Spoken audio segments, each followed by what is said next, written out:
সফলতার গল্প।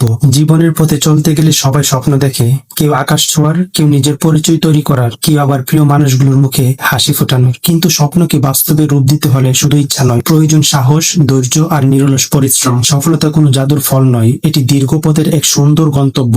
এই পথে কখনো কাটা থাকবে, কখনো অন্ধকার রাত আসবে, কখনো মনে হবে সবকিছু শেষ হয়ে গেছে। কিন্তু মনে রাখতে হবে, অন্ধকারের পরেই আসে নতুন সূর্যের আলো। একটি ছোট্ট প্রদীপ যেমন নিজের আলো দিয়ে অন্ধকার দূর করে, তেমনি একজন মানুষের আত্মবিশ্বাস ও পরিশ্রম তার জীবনের অন্ধকার দূর করতে পারে। যারা আজ সফলতার শিখরে দাঁড়িয়ে আছে, তারাও একদিন শূন্য থেকে শুরু করেছিল। তাদের পথে ছিল ব্যর্থতা, হতাশা আর অসংখ্য বাধা, কিন্তু তারা থেমে যায়নি, কারণ তারা জানতো পড়ে যাওয়া লজ্জার নয়, পড়ে গিয়ে আর না উঠেই হলো আসল পরাজয়। সময় কখনো কারোর জন্য থেমে থাকে না, তাই আজকের ছোট্ট প্রচেষ্টাই আগামী দিনে বড় অর্জনের ভিত্তি তৈরি করে। প্রতিটি ঘামের বিন্দু একদিন সাফল্যের গল্প হয়ে ফিরে আসে। তাই জীবনের কঠিন সময়গুলোকে ভয় নয়, শিক্ষা হিসেবে গ্রহণ করুন। নিজের স্বপ্নকে ভালোবাসুন, নিজের উপর বিশ্বাস রাখুন এবং নিরন্তর চেষ্টা করে যান। কারণ একদিন এমন একটি সকাল আসবে যেদিন আপনার সংগ্রামের গল্পই অন্য কারো পথ চলার অনুপ্রেরণা হয়ে উঠবে। সফলতা তাদের কাছেই আসে যারা স্বপ্ন দেখে, পরিশ্রম করে এবং শেষ মুহূর্ত পর্যন্ত বিশ্বাস ধরে রাখে।